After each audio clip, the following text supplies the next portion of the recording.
Assalamualaikum warahmatullahi wabarakatuh. Alhamdulillah wassalatu wassalamu ala Rasulillah wa ba'd. Ikhwan fillah sadakumullah.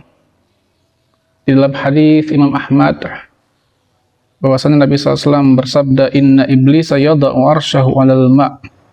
Sesungguhnya iblis itu menempatkan kerajaannya di atas air. Tsumma yab'atsu sarayahu.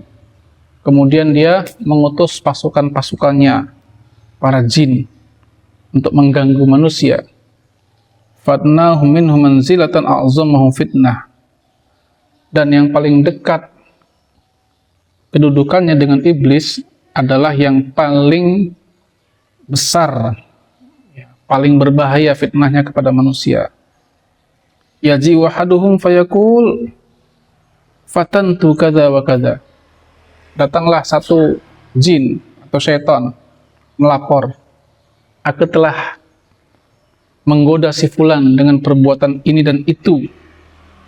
Fayaqul ma sana'ta syai'an.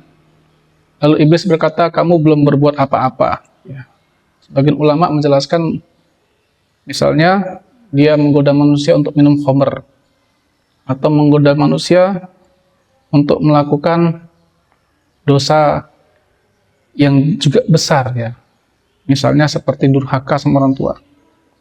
Wa yaji'u ahaduhum, lalu datang lagi jin yang lain. Fayaqul, lalu jin itu mengatakan, ma taraktuhu hatta faraqtu bainahu baina ahlihi. Si jin ini mengatakan, aku tidak tinggalkan manusia itu kecuali dalam keadaan aku berhasil memisahkan dia dengan istrinya. Fayudnihi minhu wa yaqul na'am anta. Lalu iblis mendekatkan jin itu kepada dirinya dan mengatakan, kamu yang paling hebat, ya. Hadis ini, Pak, para ulama menjelaskan, bahwasannya ternyata memang prestasi terbesar daripada jin syaitan itu dalam menggelincirkan manusia kepada dosa adalah ketika iblis berhasil memisahkan pasangan suami istri, ya. Maka di dalam surah Al-Baqarah ayat 102 yang mungkin sudah banyak kita hafal, ya, tentang kisah Harut dan Marut, itu kan Allah berfirman, fayata'allamuna minhuma ma yufarriquna bihi bainal mar'i wa zawji. Maka manusia belajar dari kedua malaikat ini, Harut dan Marut ini, tentang bagaimana memisahkan seseorang dengan pasangannya, ya. Nah,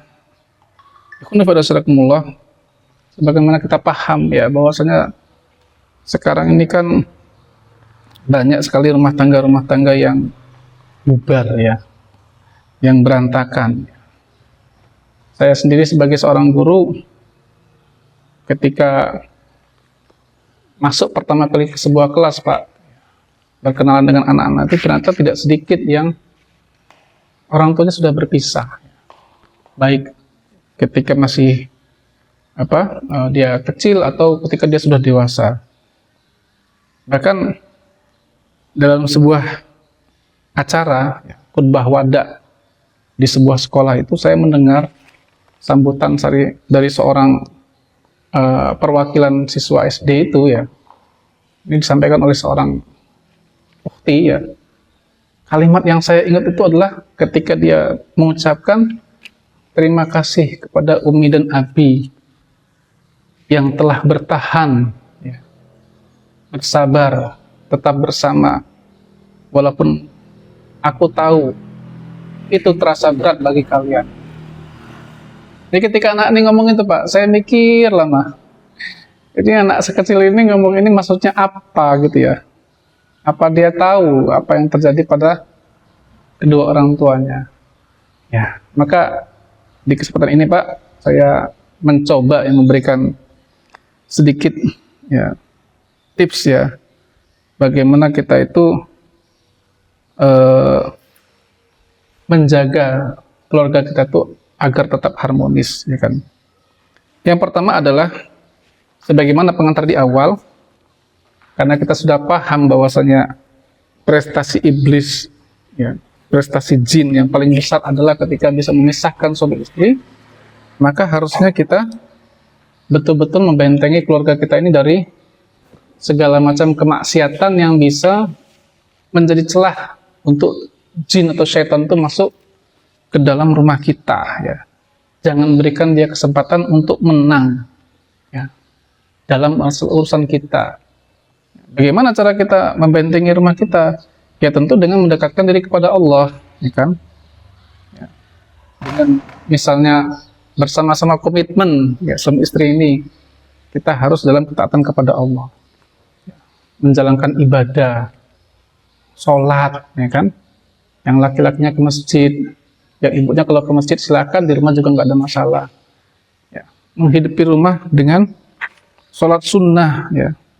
Karena kata Nabi SAW, la taj'alu buyutakum maqabira. Jangan jadikan rumah-rumah kalian itu seperti kuburan. Inna syaiton yanfiru minal baitil ladzi tuqra fil baqarah. Sesungguhnya syaitan itu akan lari dari rumah yang dibacakan di dalamnya surah Al-Baqarah, ya kan? Para ulama menjelaskan, jangan jadikan rumah kalian seperti kuburan itu, maksudnya rumah yang sunyi, yang nggak ada sholatnya, nggak ada bacaan Qur'annya, nggak ada amal soleh di dalamnya, ya kan? Ya, jadikan rumah ini sebagai tempat kita beramal soleh. Ini pembahasan panjang sekali Pak ya, karena setan itu kan bisa masuk ke rumah kita kan dengan berbagai macam celah, ya.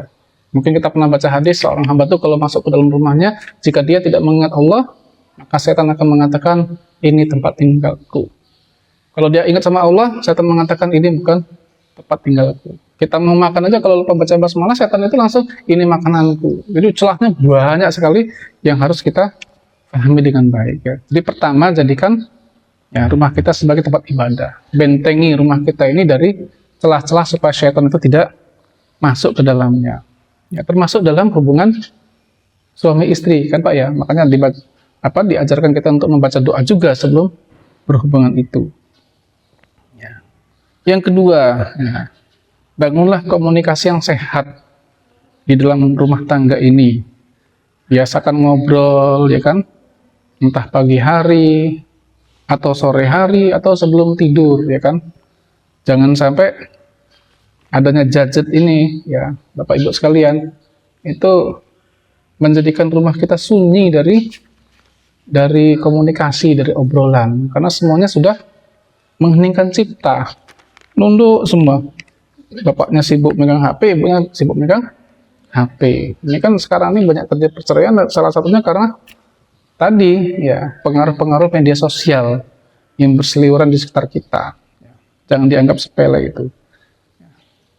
Jika istri kita ngobrol, nah, cerita, Bapak secapek-capeknya berusaha menjadi pendengar yang baik, ya kan?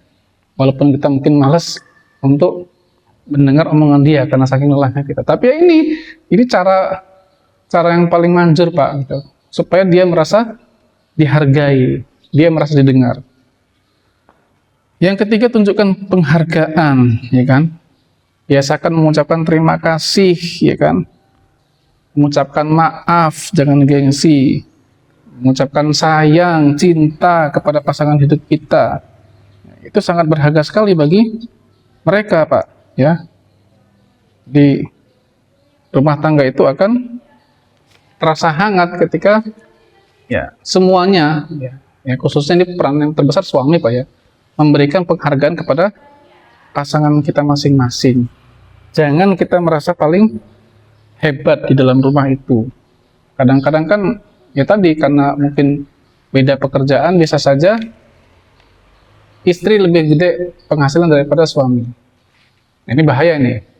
Atau suami lebih besar penghasilan daripada istri karena sama-sama kerja. Atau sebaliknya, suami kerja, istri di rumah, ya kan? Jangan anggap istri seperti pembantu rumah tangga, ya, kamu yang penting beresin rumah, saya nyari duit, itu nggak benar juga gitu ya. Dia juga di rumah itu kan bekerja gitu kan, mengatur, mendidik anak-anak kita. Ini pekerjaan yang paling beratnya dalam rumah itu gitu, ya, karena dia akan mengalami kejenuhan yang sangat tinggi. Kalau kita keluar rumah enak Pak, ya kan, kita kerja, kita ketemu teman-teman, kita bisa ketawa. Tapi kalau istri kita di rumah, hati-hati itu ya. Jadi berikan penghargaan yang sebesar-besarnya.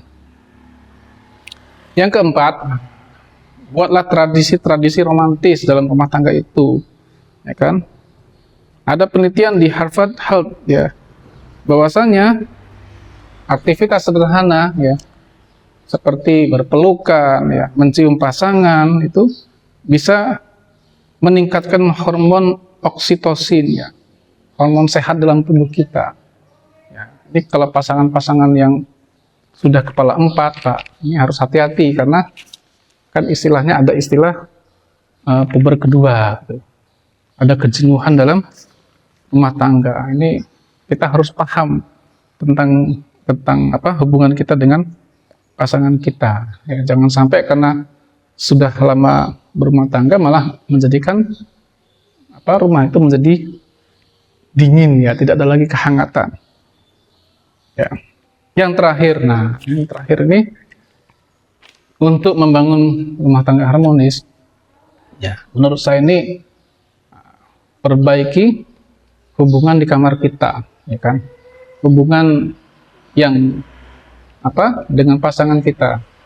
Biasanya kalau udah umur 40 tahun tadi Pak, ada kejenuhan dalam rumah tangga, ada puber kedua.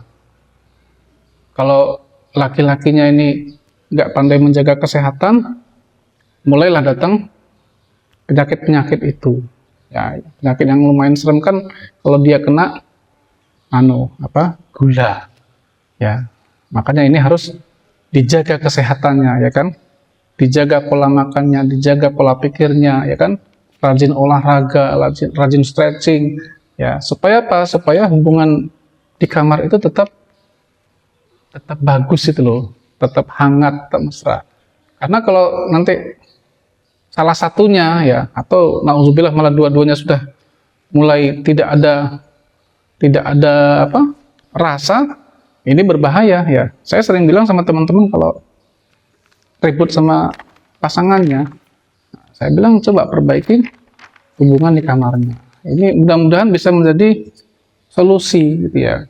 Kenapa? Karena ketika kita marahan itu kan kita ada rasa benci, ada rasa gengsi gitu ya. Nah, ini harus ada yang menurunkan dulu tensi, benci, gengsi ini. Ya, mudah-mudahan ketika salah satu itu mulai menurunkan tensinya, gengsinya, itu hubungan ini akan kembali hangat ya. Jadi ini mungkin sedikit tips-tips dari saya ya. Mudah-mudahan Allah Subhanahu wa taala memberikan kepada kita keluarga yang sering kita dambakan sakinah mawaddah rahmah, harmonis ya, karena ini juga sebagai masa depan ya, bagi anak-anak kita. Kasihan Pak rasanya kalau anak-anak kita itu tumbuh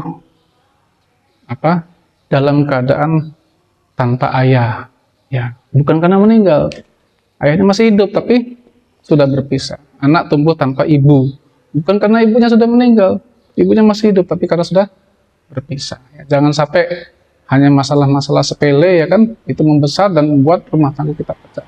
Jangan sampai misalnya masalah ekonomi yang sekarang sering kita alami Pak ya, itu malah membuyarkan hubungan rumah tangga kita. Orang Jawa kan sering bilang mangan orang mangan sepenting tempo. Di Lampung ini termasuk perceraian tertinggi gitu ya. Kenapa? Salah satu faktornya karena pasangannya jadi tenaga kerja di luar negeri. Nah ini kalau bisa sih istilahnya kita hindarilah gitu ya. Insya Allah negeri kita ini masih berkah, masih banyak rezekinya kalau kita bersungguh-sungguh. Wallahu a'lam bishawab. Lebih kurang mohon maaf. Mudah-mudahan bermanfaat bagi semuanya. Barakallahu fikum. Assalamualaikum warahmatullahi wabarakatuh.